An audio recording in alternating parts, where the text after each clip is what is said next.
여러분들 프랑스가 낳은 세계적인 화가 한 분 있죠. 그분이 누구냐면은 장 프랑소아 밀레입니다. 그분은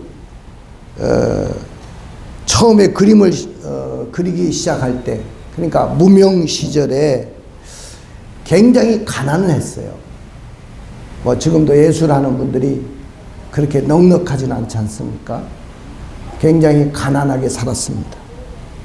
그래서 돈이 필요했던 그는 상업성 누드 그림을 그리기 시작했어요. 네, 그건 상업적으로 돈을 벌 수 있으니까 누드 그림을 그리기 시작했습니다. 그러던 어느 날에 이 밀레가 건장한 두 젊은이가 맥주잔을 기울이면서 막 음담패설을 늘어놓는 모습을 우연히 목격하게 됩니다. 그 목격을 하고 나서 그 소리를 들으면서 그것이 얼마나 취해 보였는지 가슴에 이렇게 쥐어짜는 도전이 됐습니다. 내가 이렇게 살아서는 안 되겠다. 내가 다른 사람들에게 희망을 주고 꿈을 줘야 되지. 이렇게 어둠을 주고 음란한 삶으로 나가게 하는 그런 일들을 해서는 안 되겠다. 그래서 그날부터 결심을 합니다. 그림의 방향을 바꾸겠다고 결심을 하고 일생일대의 전환을 그가 감행을 하게 되죠. 시대의 흐름도 좋고 돈을 버는 것도 좋지만은 정말 인간미가 깃든 그림을 내가 그려야 되겠다. 이런 결심을 하게 되죠. 이후로 그는 농부를 소재로 삼아서 하폭을 채우기 시작했습니다. 그의 그림 속에는 누런 황금빛으로 물든 들녘의 농심으로 가득했습니다. 그에게 있어서 가난과 굶주림의 대명사였던 농부가 오히려 영원 불멸의 명성을 가져다 주는 풍요로움의 상징이 될 수 있었던 것입니다. 그래서 밀레는 농부의 화가로 유명하게 알려지게 되었고, 그가 남긴 작품 중에는 씨 뿌리는 사람, 이삭 줍는 사람, 양치는 사람, 만종, 이런 명작들을 남기게 되었던 것입니다. 사랑하는 성도 여러분, 오늘 영상 가운데 예배를 드리는 여러분들, 우리에게는 저마다 넘지 말아야 될 경계선이 분명히 있어요. 이 경계를 지키고 산다는 건 참 어렵죠. 넘지 말아야 될 경계선이 분명히 있는데 우리는 그 경계선을 넘고 싶은 유혹들이 너무 많습니다. 이는 하나님께서 우리에게 허락하신 테두리가 경계입니다. 하나님이 허락하신 테두리예요. 너는 여기까지, 이 테두리를 넘어서지 말고 이 경계선 안에, 이 테두리 안에서 살아야 된다는 것이죠. 우리는 이 테두리 안에 거하면서 세상 것을 타협하지 말고 우리는 진리를 추구해야 될 사람들입니다. 지금은 참 암울한 상황이에요. 어느 누구도 마음에 상심이 되지 않은 사람은 없어요. 전철을 타고 가던 사람이 그 많은 사람들이 있는 가운데 마스크를 끼지 않고 이 시국에 할부하고 다니는 모습을 봤기 때문에 한 사람이 지적을 했어요. 왜 마스크를 끼지 않습니까? 마스크를 껴주세요. 그렇게 말을 했는데 제가 죄송합니다 하고 마스크를 얼른 꺼내서 껴야 되지 않습니까? 근데 이 사람은 그렇게 반응하지 않고 오히려 자기가 신고 있던 쓰리바를 벗어가지고 그 사람의 뺨을 치고 난리가 났습니다. 이것이 영상으로 방영되어서 모든 사람들에게 알려지게 됐습니다. 아마 그 사람은 쇠고랑 차고 구속이 된 것으로 저는 알고 있는데요. 여러분들, 이만큼 우리의 국민의 마음은 조금만 누가 무슨 말을 하면 상처를 받게 돼 있어요. 그만큼 어느 누구도 이 시국에 마음의 안정을 찾을 만한 사람들은 아무도 없다는 것입니다. 이 암울한 상황에서 우리에게 가장 필요한 것이 뭘까요? 우리의 삶의 여백에 복의 그림을 그려놓는 것입니다.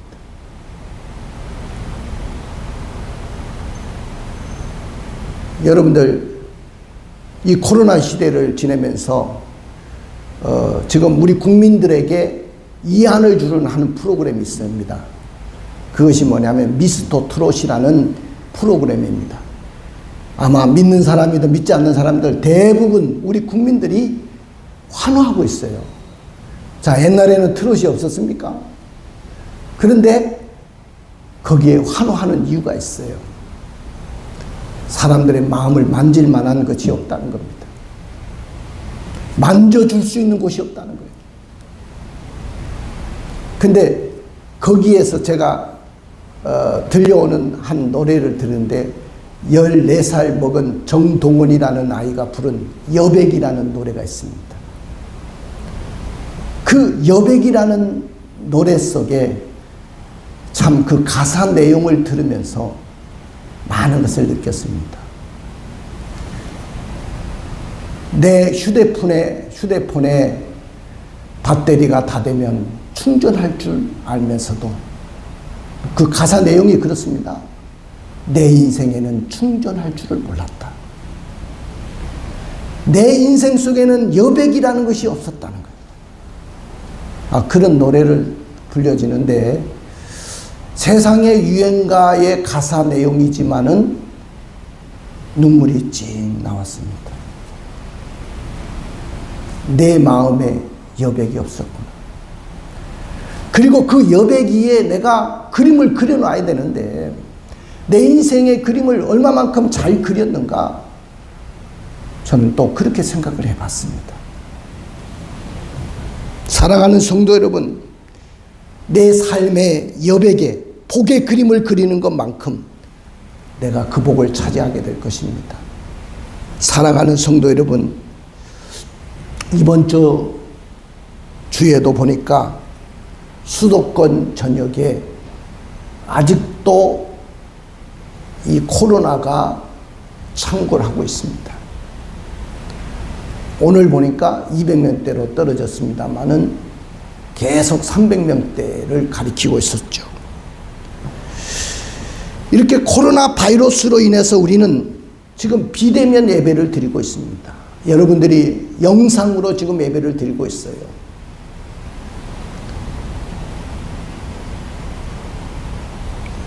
제가 지난주에도 말씀을 드렸지만은 우리는 국민의 한 사람으로서 감염병 예방 차원에서 비대면 예배를 드리지만은 예배를 피한 것은 아니다. 그 말이죠.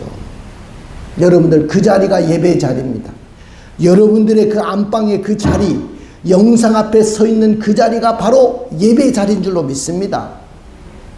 몸은 예배당에 나오고 싶지만은 지금 정부에서 비대면 예배로 드리라고 하고 또 많은 사람들이 모인 곳에는 우리가 가서도 안 되니까 우리가 지금 그 자리에서 예배를 드립니다마는 우리는 어느 환경에서든지 내가 서 있는 그 자리에서 예배의 자로서 여러분들 승리해야 될 줄로 믿습니다.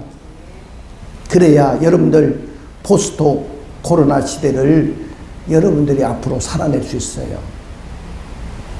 어저께 목사님 한 분이 전화를 왔어요. 목사님, 안부 전하려고 전화했습니다.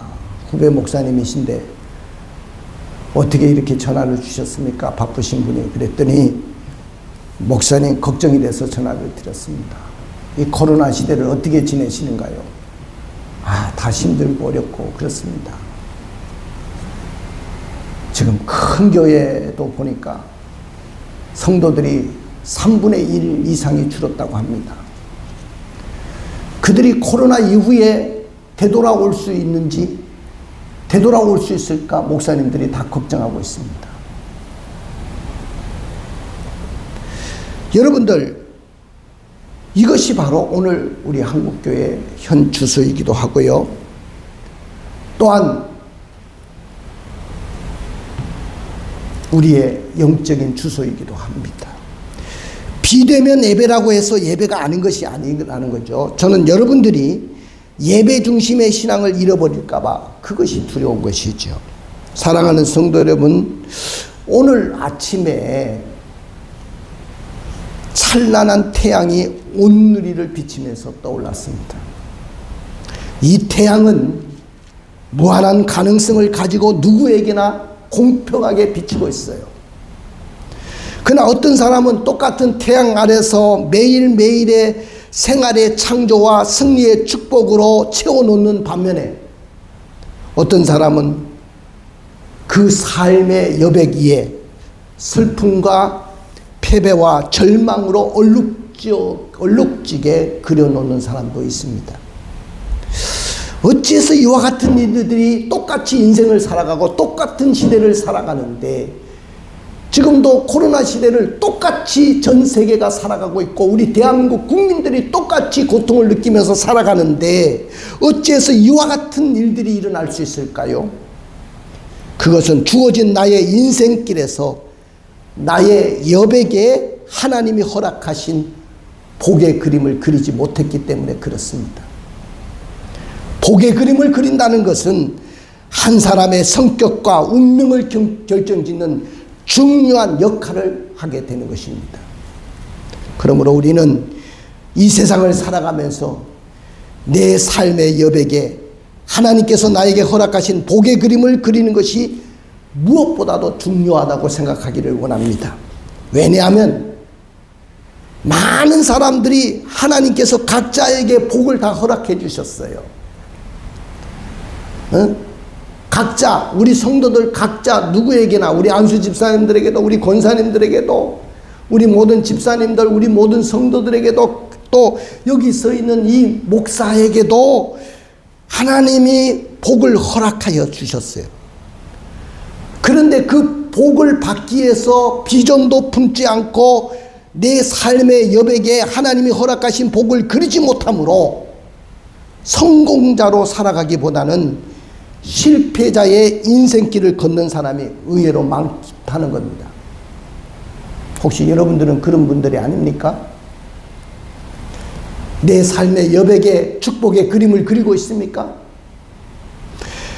그러나 우리는 내 삶의 여백에 하나님이 허락하신 복의 그림을 그리는 그런 삶을 살아야 되고 내가 그려보아야 됩니다. 사랑하는 성도 여러분, 오늘 본문으로 들어가 보십시다.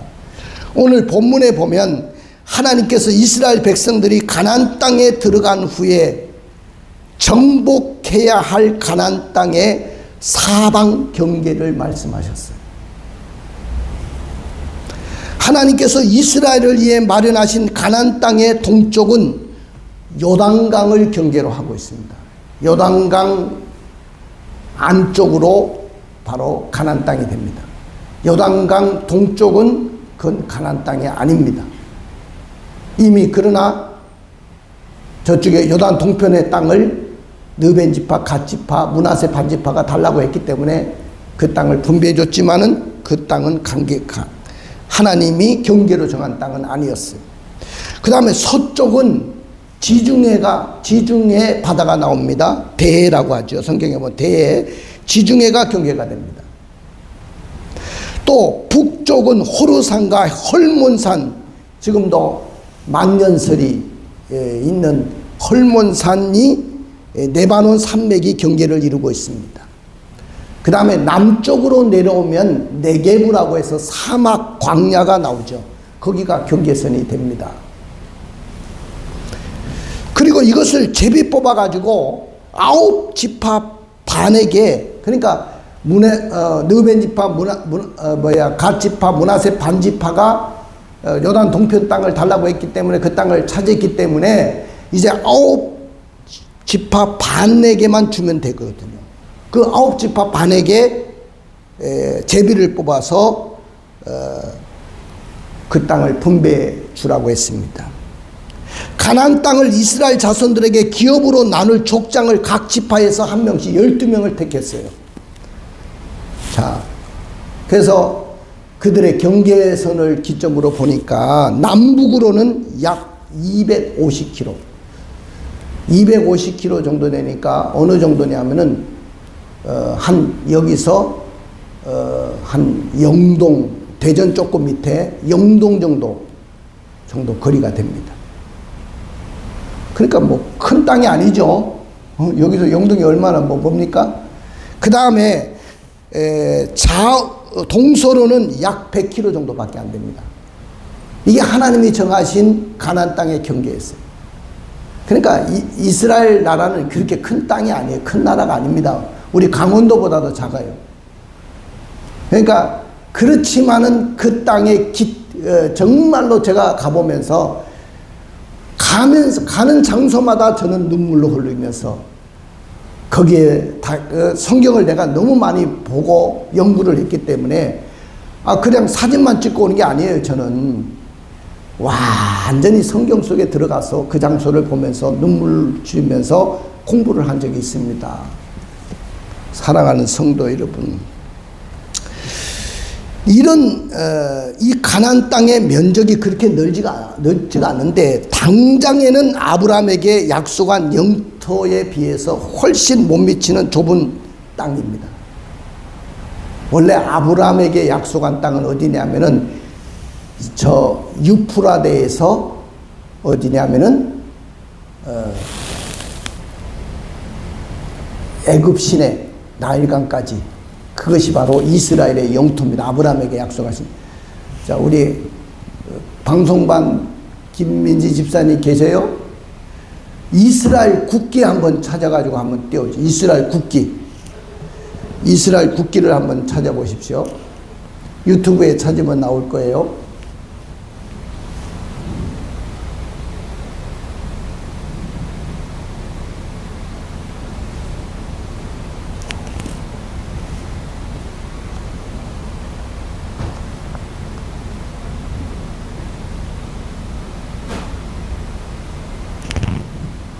네, 그거 그대로 놔도 돼. 키우려면 키우고, 오케이. 자, 지금 이스라엘 국기가 나오는데, 이스라엘 국기 그대로 띄워주세요. 자, 이게 이스라엘 국기입니다. 이스라엘 국기 굉장히 간단하죠. 우리나라 국기에 비하면 상당히 간단한데, 오늘 본문의 이야기가 거기 다 들어있어요. 이스라엘 국기 안에. 자, 위에 파란 줄이 하나 꺼 있고, 밑에 또 파란 줄이 하나 꺼 있고, 가운데는 별이 딱 있습니다. 이게 이스라엘 국기예요.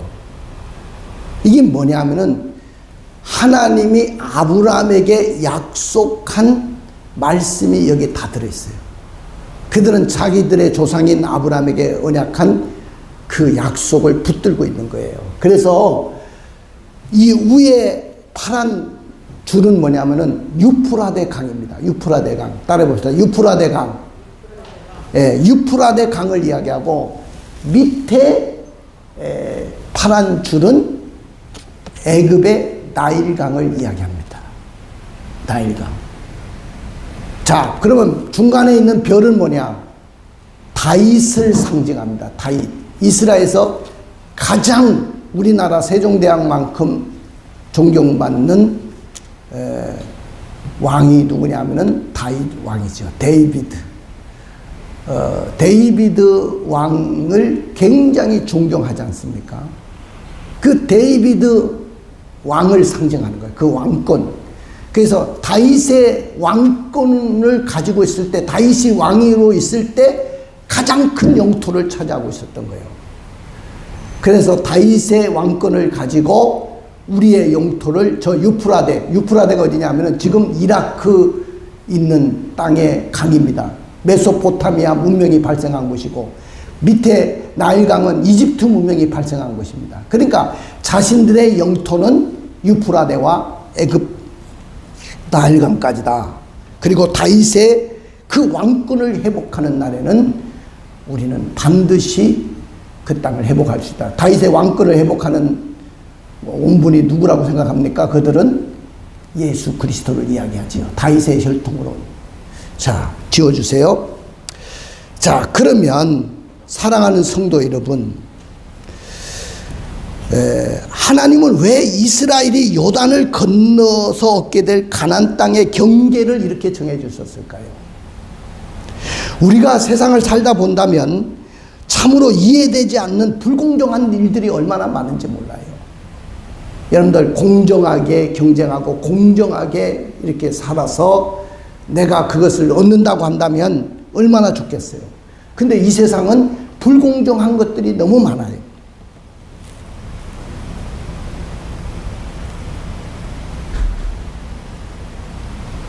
여러분들 유전무죄, 무전유죄라는 말이 있잖아요. 인간의 욕심으로 죄를 짓게 함으로써 세상을 더욱 악하게 만들게 되는 것을 봅니다.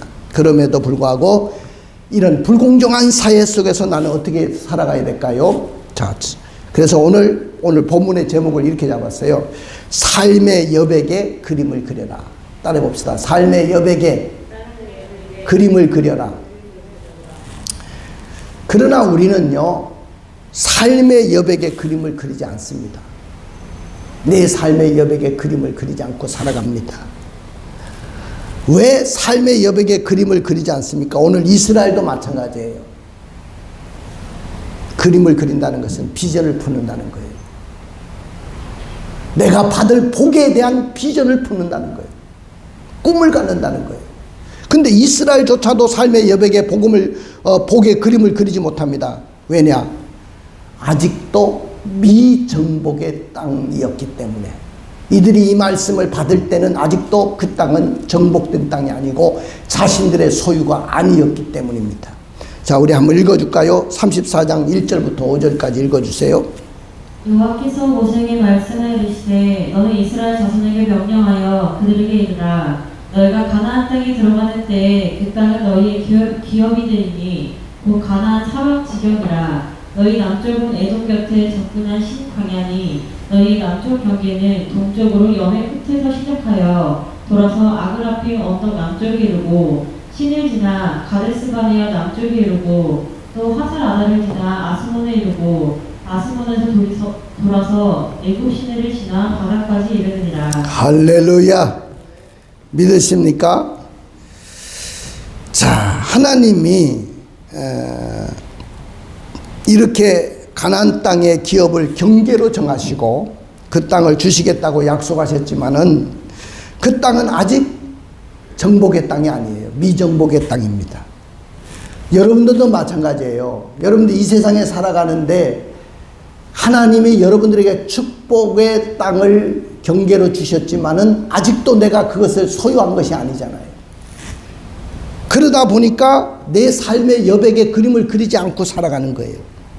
그 땅을 하나님이 주시겠다고 약속했지만 아직도 그 땅은 미정복의 땅이었고 미정복의 땅이었기 때문에 자신들의 삶의 여백에 살아가기에 급급하지, 그저 하루하루를 살아가기에 급급하지 비전을 품고 그림을 그린다는 것은 너무 막연하고 쉽지가 않습니다. 그럼에도 불구하고 우리가 이 땅을 차지하기 위해서는 하나님께서 경계로 정하여 준 땅에 대한 비전을 품고 그림을 그려야 됩니다. 할렐루야. 사랑하는 성도 여러분, 인생을 살다 보면은 우리 눈에 보이지는 않지만은 인간으로서는 넘을 수 없는 능력의 경계선이 분명히 있음을 여러분들이 알아야 돼요. 그걸 인정해야 돼요. 이처럼 인간의 능력은 보잘것없음을 보여주는 경계선은 우리에게 두 가지 서로 다른 교훈을 주는 거예요. 즉 경계선은 무엇보다도 제한과 축소를 의미하지만은 나아가서는 그 안에서의 자유를 의미하는 거야. 하나님이 정해주신 그 경계선 안에서 내가 마음껏 꿈을 꾸고 비전을 품고 내 삶의 여백에 합폭을 그려놓을 수 있는 겁니다. 자유를 의미하는 거예요. 이렇게 제한된 능력의 인간에게 나타나는 전지전능한 하나님의 은혜를 우리는 깨닫기를 주님의 이름으로 축원을 드립니다. 그러므로 여러분들 이 세상 살아가면서 내 삶의 여백에 복의 그림을 그려보시길 바랍니다. 민수기는 이스라엘의 가나안 정복 이야기를 이야기하고 있죠. 근데 하나님이 그 가나안의 정복 이야기를 요약한 후에 하나님이 주신 땅을 언급하면서 마무리하고 있어요. 민수기가. 이스라엘의 남북 경계는 유브라다 강에서 애굽 시내까지라고 아까 이스라엘 국기 이야기하면서 설명을 드렸습니다. 이게 바로 이스라엘 국기의 경계입니다. 저 유프라데 강, 메소포타미아 문명이 발생했던 그 유프라데 강과 이집트 문명이 발생했던 나일강 그 애굽 시내까지라고 했습니다. 이것이 이스라엘 국기의 경계입니다. 이 경계는 이스라엘 국기에 잘 표현되어 있어요. 여러분들, 그들이 완전히 차지하는 날에는 그것을 회복할 것이라고 생각하고 있습니다. 경계에 노마인의 길이 들어있고요. 또 거기에 지금까지 아그람빔 비탈길이 남아있습니다. 그 경계를 보면 북쪽은 예상보다 굉장히 넓고요. 남쪽과 동쪽은 좁다는 것을 알 수 있습니다. 자, 여러분들 6.1 전쟁이 일어났죠. 현대에. 6.1 전쟁이 일어난 후에 평화협상을 통해서 이집트의 그 시나이 반도 그것은 다 돌려줬습니다. 그렇지만은 저 시리아 땅이었던 골란 공원 그 땅은 아직도 돌려주지 않고 있습니다. 왜? 그들은 이곳이 바로 우리의 성경적인 영토라고 생각하고 있기 때문에 그렇게 생각하는 거죠. 두 번째는 왜 우리가 내 마음의 여백에 그림을 그리지 못하느냐. 가나안 땅의 주권이 하나님께 있음을 몰랐기 때문에 그래요. 자, 우리 2절의 말씀을 읽어주실래요? 2절의 말씀 읽어주세요. 나는 이스라엘 자손에게 명령하여 그들에게 이르라. 너희가 가나안 땅에 들어가는 때에 그 땅은 너희의 기업이 되리니 곧 가나안 사방 지경이라. 예, 가나안 땅에 들어갈 때에 이런 말이 나오죠. 이게. 자, 지금 이스라엘 백성들이 들어갈 땅은 본래부터 그들의 것이 아니었어요. 모든 땅과 만물이 그러하듯이 그 땅은 하나님의 것이었습니다. 믿습니까? 자, 대한민국 땅도 저 러시아, 미국이라는 넓은 영토도 다 여러분들 그것은 하나님의 땅입니다. 세상의 모든 만물이 다 하나님의 것입니다. 이스라엘 백성의 가나안 땅에 입성 전에 현재 그곳에는 누가 살고 있었냐면 가나안 족속들이 살고 있었어요. 그럼에도 불구하고 하나님은 이방인들이 그 땅에 살고 있기는 하지만은 그곳을 경계선으로 그려놓으면서 이 땅은 너희들에게 내가 주겠다는 땅이다. 약속의 땅이라고 말씀하시는 거죠.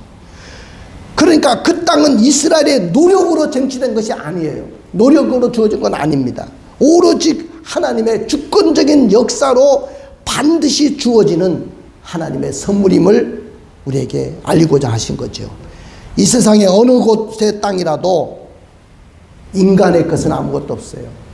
여러분들 지금 내가 땅을 가지고 있다 우리나라에도 그렇지만은 하나님의 것을 내가 대신 빌려 쓴 겁니다. 내 소유는 없어요. 천지는 다 모두 하나님의 것이에요. 사랑하는 성도 여러분, 여러분의 인생이 하나님의 주권에 달려 있음을 인정하고 고백하기를 원합니다. 나는 여러분들이 그런 사람들이 되기를 원합니다. 비록 우리는 내일 일을 모르는 연약한 존재지만은 장래에 주어질 우리의 삶의 경계선을 하나님께서 설정해 놓으셨기 때문에 우리 성도들은 하나님의 주권을 인정해야 돼요. 그리고 나의 삶의 여백에 복의 그림을 그리면서 살아가야 됩니다.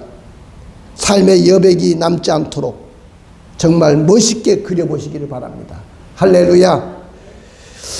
본문의 가나안 경계는 사실 아브라함에게 약속한 땅은 아니었습니다. 굉장히 훨씬 축소된 땅이라고 했죠. 하나님께서 왜 약속의 땅 일부분만을 이스라엘의 소유로 확정했을까요? 자, 아브라함에게 어떻게 약속했는지 창세기 15장 18절의 말씀을 읽어보세요. 그날에 여호와께서 아브라함과 더불어 언약을 세워 이르시되 내가 이 땅을 애굽 땅에서부터 그 큰 강 유브라데까지 내 자손에게 주노니. 자 보세요. 아브라함에게 뭐라고 했습니까? 이 땅을 애굽의 경계로부터 그 큰 강 유브라데까지 너희 자손에게 주겠다. 그러면 그 땅까지 다 차지해야 되죠. 자신들의 그 이스라엘 국기처럼. 근데 지금 하나님이 오늘 말씀에 언약한 것은 굉장히 축소된 겁니다. 자, 이건 뭘 이야기합니까? 얼마든지 여러분들이 꿈과 비전을 가지라는 거예요. 이해가 되십니까? 너희들이 협소하다고 생각하지 말고 하나님이 주신 그 놀라운 무한한 꿈을 내 삶의 여백에 한 폭의 그림으로 그려놓으라는 거예요. 이스라엘이 정복하여 분배받을 땅은 아직 이스라엘 소유가 아니었어요. 이방인들이 소유하고 거주하는 땅이었습니다. 그들이 아무 저항도 하지 않고 그 땅을 순수하게 내어줄 수 없기 때문에 아마 그들은 결사항전의 전투태세를 기다리고 있을지 모릅니다. 그렇지만은 이 세상에 순수하게 나에게 주어주는 것이 어디 있겠어요? 여러분들 삶은 전쟁이라고 해요. 전쟁. 내 인생은 전쟁이에요. 오늘도 전쟁이에요. 이 코로나와의 전쟁이에요. 이 코로나의 위기를 어떻게 이기느냐. 여러분들은 승리하는 사람도 될 수 있고 실패자도 될 수 있어요. 교회도 코로나를 잘 이긴 교회는 앞으로 승리할 수 있지만 코로나에 완전히 잠식되는 교회도 있을 거예요. 사랑하는 성도 여러분, 나는 여러분들이 그런 사람들이 되지 않고 우리 교회가 그런 교회가 되지 않기를 원합니다. 하나님이 주신 그 놀라운 축복을 내가 누리고 살자는 거예요. 이스라엘 백성들이나 교회 대부분의 성도들의 심리를 보면 하나님 우리에게 약속하신 가나안 땅을 아무리 하나님께서 경계로 정해 주셨다고 해서 그 땅이 쉽게 우리의 소유가 되겠어요? 하나님, 정말 그 땅을 우리와 우리 자손들이 분배받을 땅일까요? 그 가나안 땅에는 7족속이 버티고 있습니다. 그 거민을 몰아내고 그 약속의 땅을 소유하기 위해서 우리가 어떻게 해야 될까요? 하면서 자신의 삶의 여백에 나는 그림을 그릴 수 없다고 이야기합니다. 그럼에도 불구하고 하나님은 자신의 삶의 여백에 그림을 그리라고 말씀하셔요. 여러분들, 하나님은 만유의 주이십니다. 할렐루야. 그리고 땅과 거기에 충만한 것이 다 여호와의 것이라고 이야기했어요. 하나님은 절대 주권을 행사하시는 하나님이시고 약속을 지키시는 신실하신 하나님이십니다.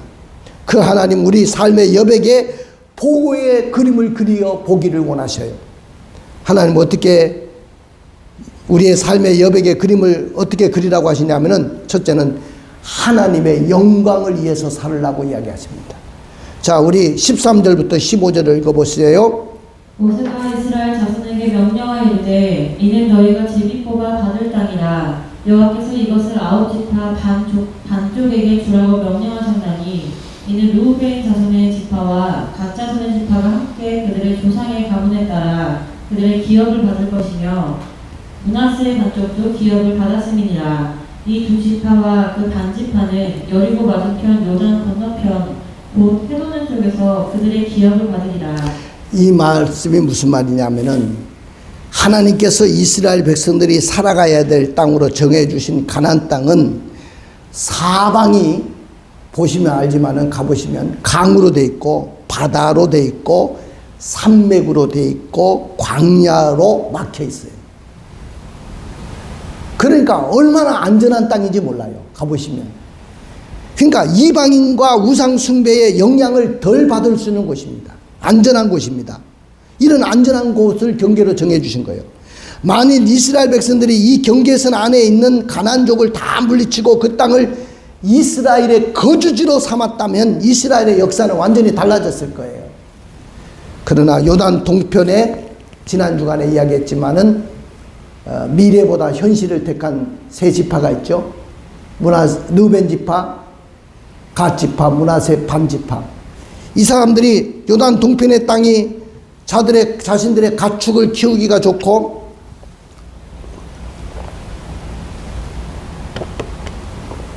그 다음에 살기가 좋다고 그 땅을 달라고 하잖아요. 마치 롯이 소돔과 고모라 땅을 차지한 것과 같은 거죠. 그렇기 때문에 사실 이 땅 때문에 이스라엘의 가나안 땅도 엄청난 어려움을 당했다는 겁니다. 사랑하는 성도 여러분, 우리는 먼저 그의 나라와 그의 의를 구하고 사십시오. 하나님의 영광을 위해서 살라는 말은 먼저 그의 나라와 그의 의를 구하라는 거예요. 르벤 지파, 갓 지파, 므낫세 반 지파가 영적인 신령한 것을 먼저 생각하지 않고 육신의 일을 먼저 생각하고 미래보다 현실을 택한 것 때문에 이스라엘 전체에 영향을 줬습니다. 당장에 손해가 되는 것 같아도 우리는 주님의 일을 먼저 생각하십시오. 당장에 여러분들에게 손해가 되는 일이 있을지라도 먼저 그 나라와 그의 의를 위해서 사십시오. 그러면 하나님이 이 모든 것을 너에게 더해 주신다는 말씀대로 여러분들의 세상 일도 잘되게 만드시고 사업도 잘되게 만드시고 가족들도 건강하게 만들어 주시고 자녀들도 승승장구하게 만들어 주실 겁니다. 그 비결은 먼저 그 나라와 그의 의를 구하는 삶을 사십시오. 그리고 하나님의 뜻에 맞는 비전을 품고 사시기를 바랍니다. 그것이 뭐냐? 하나님의 영광을 위해서 사는 거예요. 내 삶의 여백에 하나님의 비전으로 가득 차야 돼. 내 삶의 여백에 하나님의 비전으로 그려져야 돼. 그 다음에 두 번째는 내 삶의 여백에 구체화를 하라는 거예요. 우리가 그림을 그릴 때 대충대충 그리는 사람이 있고 구체적으로 그리는 사람이 있잖아요. 나는 여러분들의 삶의 경계에 오늘 이스라엘 백성들에게 하나님께서 그들이 차지할 땅의 경계를 정하여 주시면서 그 땅을 차지하기 위해서 꿈을 이루라고 하시면서 그 땅을 정복하라고 이야기하거든요. 이 말은 뭐냐면은 비전은 구체화해야 된다. 구체적으로 돼야 된다. 자, 여러분의 삶의 여백에 비전을 구체적으로 그리시기를 원합니다. 나는 교회 사역자로서, 나는 교회 장로로서, 나는 교회 안수 집사로서, 나는 교회 권사로서, 나는 교회 집사로서, 나는 리더로 어떻게 사역을 해나갈 것인가? 나는 사업가로서 돈을 벌어가지고 어떻게 하나님을 위해서 쓰임받을 것인가? 나는 직장인으로서 직장에서 어떤 역할을 하는 사람으로 살아갈 것인가? 나는 아이를 키우는 가정주부로서 하나님을 위해서 이 아이들을 어떻게 키워낼 것인가? 여러분의 삶의 여백에 구체적으로 그림을 그려보시길 원합니다. 우리에게 구체적인 비전을 갖는다는 것은 삶의 어느 부분보다 중요한 일이라고 생각합니다. 마지막인데요. 그 땅을 싸워서 취하라고 말씀하십니다. 자, 우리 16절부터 18절을 읽어주실래요? 여호와께서 또 모세에게 말씀하여 이르시되 너희에게 땅을 기업으로 나눌 자의 이름을 이러하니 제사장 엘르아살과 눈의 아들 여호수아니라. 너희는 또 기업의 땅을 나누기 위하여 각 지파의 한 지휘관씩 택하라. 여러분들 보십시오. 아직 미정복의 땅이잖아요. 아직 가나안 땅에 들어간 것도 아니잖아요. 그런데 하나님은 12명의 기업을 나누기 위해서 각 지파에 12명의 지휘관을 택하라고 이야기했어요. 자, 그들에게 책임을 맡겨준 거죠. 이 말은 뭐냐면은 가나안 땅에 살고 있는 그 땅의 원주민들을 쳐가지고 정복할 책임을 가진 자들입니다. 땅을 분배받을 사람의 책임자도 되지만은 그 땅을 정복해야 될 책임도 함께 가진 자들입니다. 이들은 땅을 분배받을 책임자이면서도 동시에 각 지파의 군대의 지휘관이었습니다. 하나님께서 이스라엘의 가나안 땅의 경계를 정하신 것은 그 땅을 싸워서 취하라는 거예요. 경계로 정해졌다고 가만히 있지 말라는 거예요. 그 땅을 소유하고 있는 7 족속을 모조리 몰아내고 쫓아내서 정복전쟁을 가지고 피 흘리고 싸우라는 거예요. 이스라엘은 40년 동안 광야 생활하면서 가나안 정복전쟁을 위해서 준비했어요. 그 땅을 차지하기 위해서 그는 싸웠어요. 그래야 그 땅을 차지해서 땅을 분배할 수 있는 겁니다. 사랑하는 성도 여러분, 우리들의 삶의 여백에도 그림을 그려 놓았으면, 그 비전을 품었으면 이제는 노력하고 수고해야 됩니다. 가만히 있는 사람에게 비전이 성취되는 것은 없습니다. 노력하지 않고 공부하지 않는 아이가 좋은 대학에 들어갈 수가 없어요. 수고하고 노력하지 않는 사업가가 그 사업을 일궈낼 수가 없어요. 다 성공한 사람들은 여러분들이 노력하고 수고하고 도전한 사람에게 주어지는 거예요. 여러분들이 지금 이뤄놓은 사업체나 직장도 여러분들이 그동안 노력한 결과로 주어진 거예요. 여러분들, 우리는 비전을 이루기 위해서 수고의 땀을 흘려야 됩니다. 남들보다 더 노력하고 수고해야 돼요. 자, 우리도 보니까 우리 교회 기업체에 갖고 있는 성도들도 보니까 이 조시 가문의 그 사업체도 그렇고, 그리고 우리 김용호 집사님도 평택에서 사업 진짜 맨주먹 쥐고 가서 그렇게 이뤄내고, 또 이은환 집사님도 그 40이 넘어서 새로운 도전을 통해서 이루어진 그 모든 것을 보면서 그냥 이루어진 것은 아무것도 없다는 말이죠. 사랑하는 성도 여러분, 한번 따라해 봅시다. 믿음은 삶의 여백이 그림을 그리는 것입니다. 삶의 여백에 그림을 그리는 것이에요. 믿음은 아직 미정복의 땅이지만은 우리의 삶의 여백에 그림을 그리는 거예요. 믿음은 가나안 땅의 주권이 하나님께 있음을 깨닫고 내 삶의 여백에 그림을 그리는 겁니다. 믿음이라는 것은 하나님의 영광을 위해서 삶의 여백을 그리는 거예요. 믿음은 비전을 구체하기 위해서 삶의 여백에 그림을 그리는 거예요. 믿음은 그 땅을 차지하기 위해서 삶의 여백에 그림을 그리는 것입니다. 그러나 만약에 우리의 삶의 여백에 그림을 그리지 않는다면 우리는 하나님이 아무리 경계로 정하여 주신 땅이라 할지라도 나의 소유가 될 수가 없을 겁니다. 그러므로 믿음은 삶의 여백에 그림을 그리는 것이다. 이렇게 삶의 여백에 그림을 그린 자에게 하나님은 복을 주셔요. 자, 어떤 복을 주셨는가요? 가나안 땅의 주인이 되게 해주셨어요. 그리고 자신들이 수고하지 않고 성읍과 포도원과 우물을 얻었어요. 그리고 약속의 땅을 분배 받을 수 있었습니다. 가슴에 손을 얹어보세요. 눈을 감아보실까요? 사랑하는 성도 여러분, 우리는 지금 코로나19 사태라는 엄중한 암울한 시대를 살고 있어요.